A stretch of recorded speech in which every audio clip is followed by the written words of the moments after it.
2022年4月，我国第2艘075型两栖攻击舰广西舰首次公开亮相。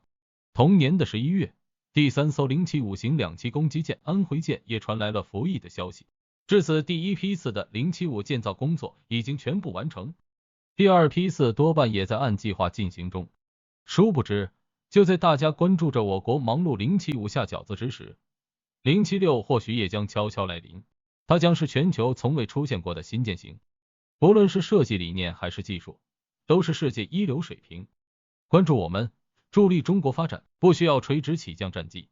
一直以来，中国在垂直起降技术方面的进展遭人诟病，不论是歼16，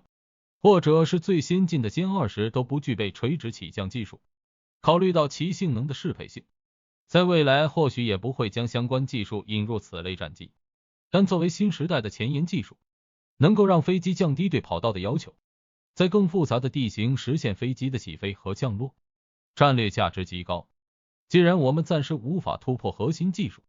为何不创造一个能够替代它的装备呢？因此076很有可能就搭载了先进的电磁弹射系统，对舰载机的起飞起到辅助作用，以减少对跑道的需求。传统的垂直起降技术，如垂直起飞和降落或短距离起降需要额外的设备，包括垂直起飞和降落系统、旋翼或喷气推力矢量控制等。而电磁弹射系统利用电磁力将飞机加速并使其平稳起飞，可以提供远比传统垂直起降技术更高的起飞性能和安全性。相较于传统垂直起飞技术，电磁弹射系统具有许多优点，比如它提供了更高的起飞效率。通过电磁弹射系统的加速，飞机能够以更高的速度起飞，增加了起飞负载和可用飞行距离，这对于需要迅速出击的情况有优势。其次，电磁弹射系统可以简化飞机设计，相较于传统垂直起飞技术所需的复杂垂直起飞和降落系统，电磁弹射系统的实施可以减少飞机的重量和复杂性，这对于舰载机设计来说是另一项重要的优势，可以提高机身结构的强度和稳定性。此外，电磁弹射系统还可以减少飞机维护成本。与传统的垂直起飞技术相比，它不需要复杂的垂直起飞和降落系统，因此减少了与这些系统相关的部件和机械结构的维护需求，这对于舰载机的运营和维护来说又是一个显著的优势。目前电磁弹射技术已经在我国的福建舰航母上实现，搬到076上，从理论上来看是没啥问题的。全新舰型，其实早在2020年中期，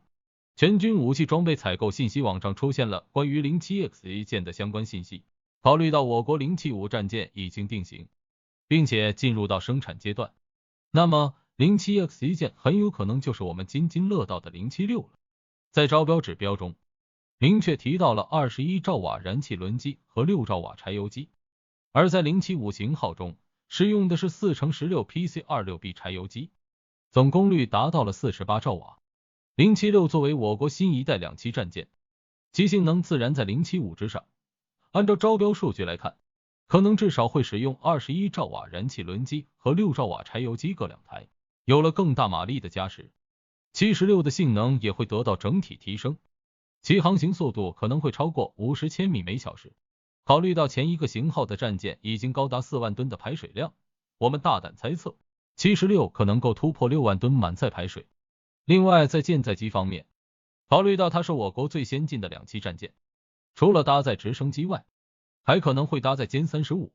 歼15T 等多种先进机型，因此076又有小航母之称。当然，要说它最先进的设计理念，莫过于可能出现满足无人机起飞降落需求的甲板。如果真是如此，那么076将会成为真正意义上的无人机两栖战舰。想要实现这样的目标，需要高度智能化的操作系统和控制能力，包括在电子信息领域的技术、全球定位技术等等，这对于我国在相关领域的发展提出了新的挑战。新技术新未来。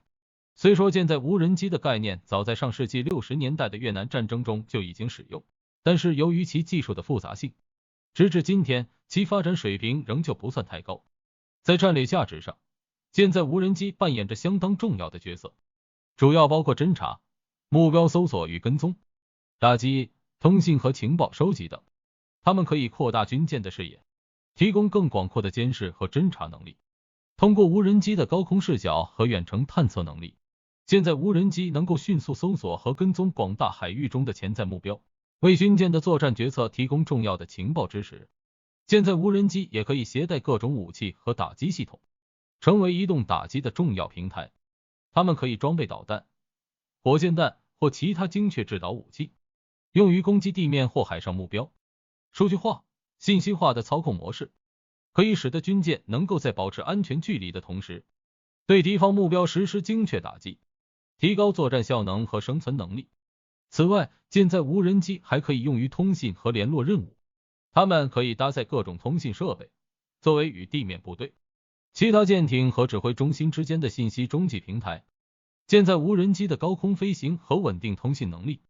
为军舰提供可靠的通信纽带，方便指挥和协调行动。现在无人机在技术上也在不断演进，最新的现在无人机可以采用先进的传感器、自主导航和自动驾驶技术，使其能够在复杂的海上环境中自主进行任务，并具备更高的敏捷性和作战效能。此外，现在无人机还可以与其他无人系统和军舰上的传感器和武器系统进行协同作战，实现信息共享和协同打击能力。可见076型号的两栖战舰未来的前景十分广阔，